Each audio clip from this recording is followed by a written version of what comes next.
रिलायंस जो भारती एयरटेल और Vodafone idea के प्राइसेस घट सकता है, क्योंकि वैसा ही कुछ रिक्वेस्ट तीनों ही ऑपरेटर्स ने गवर्नमेंट के पास किया है। और अगर ये होता है तो एक बहुत ही हाई चांस बन जाता है इन तीनों का प्लान के प्राइसेस ड्रॉप होने का, क्योंकि जियो, एयरटेल और वोडाफोन आइडिया चाहते हैं कि स्पेक्ट्रम की जो रिजर्व प्राइस है उसमें 90% तक कट करने का, यानी डिस्काउंट करने का। और अभी डेफिनेटली गवर्नमेंट ने इसके ऊपर कोई डिसीजन नहीं लिया है, लेकिन अगर वो लेता है तो उनका जो नेटवर्क डिप्लॉयमेंट का कॉस्ट है वो लेकिन बहुत ही ज़्यादा घट जाएगा और उसके वजह से उनको होगा ज़्यादा प्रॉफिट।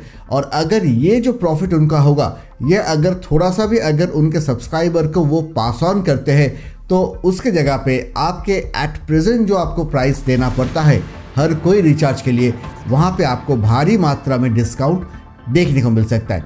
अब यहाँ पे दो चीज़ें हैं। फर्स्ट थिंग, गवर्नमेंट क्या ये चीज़ को मानेगा, लेकिन अभी गवर्नमेंट काफ़ी अच्छी मूड पे है।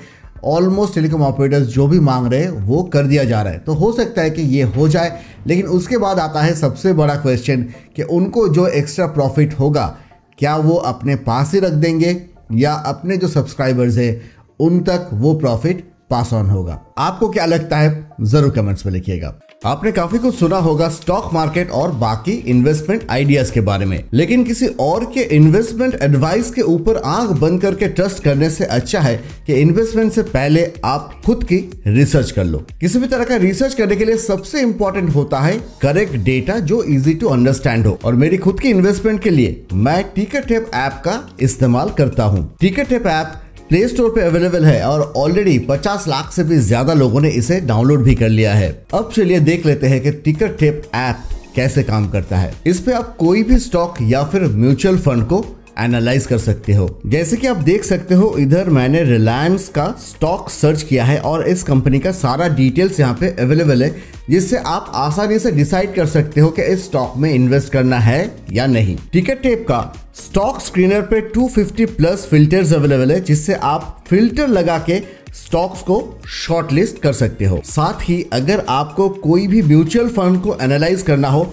तो वो भी आप यहाँ पे कर सकते हो म्यूचुअल फंड स्क्रीनर पे। इसके अलावा अगर आप एक बिगिनर इन्वेस्टर हो और आपको स्टॉक मार्केट के बारे में जानना है तो आप यहाँ पे लर्न सेक्शन में जाके इसके बारे में सीख सकते हो। टिकरटेप ऐप का बेस्ट फीचर है कि यहाँ पे आप कोई भी पैसा इन्वेस्ट किए बिना यहाँ पे डेली 1500 रुपया का अमेज़न वाउचर्स जीत सकते हो। बस टिकरटेप ऐप में जाओ और वहां पे बीट द स्ट्रीट गेम खेलो। यहाँ पे आपको जस्ट टॉप परफॉर्मिंग और वर्स्ट परफॉर्मिंग स्टॉक्स को क्रेडिट करना होता है। वीडियो के डिस्क्रिप्शन में आपको टिकरटेप ऐप का डाउनलोड लिंक मिल जाएगा। जाइए बीट द स्ट्रीट पे पार्टिसिपेट कीजिए और अपना पैसा करेक्ट स्टॉक में इन्वेस्ट कीजिए। अगला अपडेट निकल के आता है कि एयरटेल खरीदने चला है वोडाफोन। हाँ, मतलब ये अगर हम जेनरिक तरीके से बोले तो यही हम कह सकते, लेकिन अगर हम थोड़ा और डिटेल में इसको कहें तो वोडाफोन यूके जो आपका मेन कंपनी है उसका जो स्टेक है इंडस टावर्स में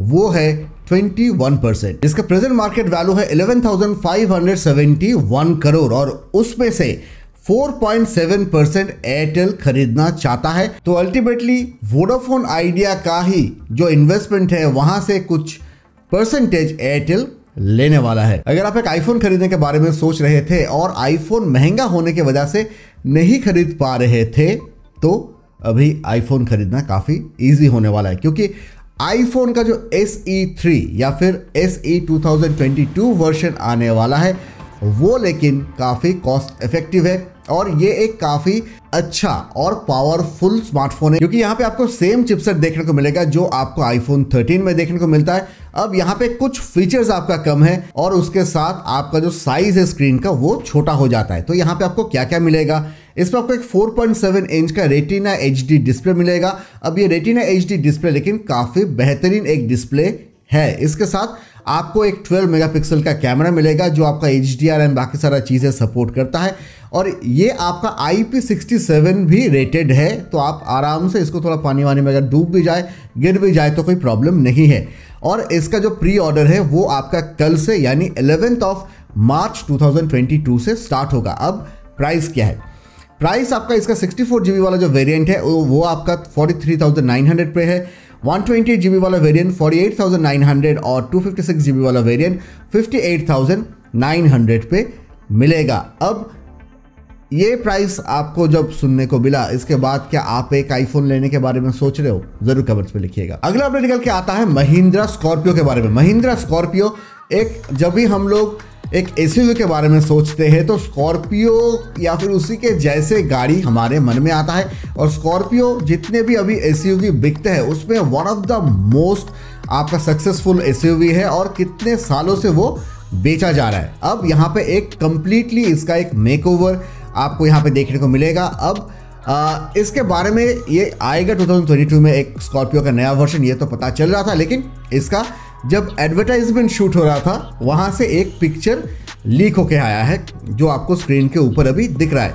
अब ये देखने में काफ़ी डिफरेंट होगा। इसके साथ स्कॉर्पियो का जो अंदर आपका जो डैशबोर्ड है, बाकी सारा आपका इंफोटेनमेंट जो सिस्टम है वो भी कंप्लीटली चेंज किया जा रहा है। और ये कहा जा रहा है कि ये टोयोटा लैंड क्रूजर LC200 था जो डिसकंटिन्यूड है अभी, उसका जो आपका डैशबोर्ड जिस तरीके का था with touch screen and everything, उस तरीके का आपका यहाँ पे आपका इंफोटेनमेंट सिस्टम और डैशबोर्ड आपको देखने को मिलेगा। लुक्स तो काफ़ी अच्छी है, एक स्कॉर्पियो के जैसा ही फ्रंट से लुक है।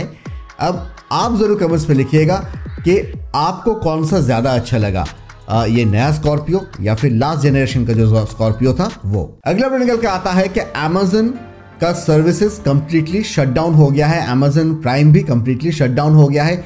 इंडिया में नहीं, ये हुआ है रशिया में। अमेजन ने ये डिक्लेयर कर दिया है कि रशिया में वो किसी भी तरह से अमेजन का कोई भी सर्विसेज नहीं देने वाला है, यानी वहाँ पे अमेजन से अगर कोई ऑर्डर करेगा तो डिलीवरी नहीं होगा। और उसके साथ अमेजन प्राइम का जो वीडियो सर्विसेज है वो भी वहाँ से लोग एक्सेस नहीं कर पाएंगे इन फ्यूचर। अगला अपडेट निकल के आता है सैमसंग की तरफ से। सैमसंग ने एक बहुत ही बढ़िया स्टेप लिया है।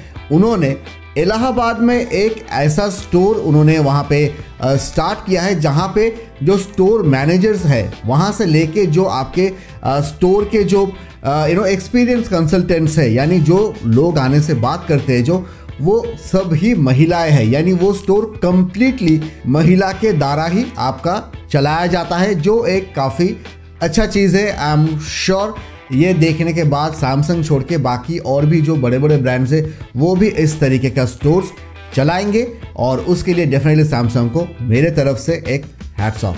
दैट्स ऑल दोस्तों, छोटा सा इन्फॉर्मेशन था। Thank you so much for watching. I love you. चलो बाय।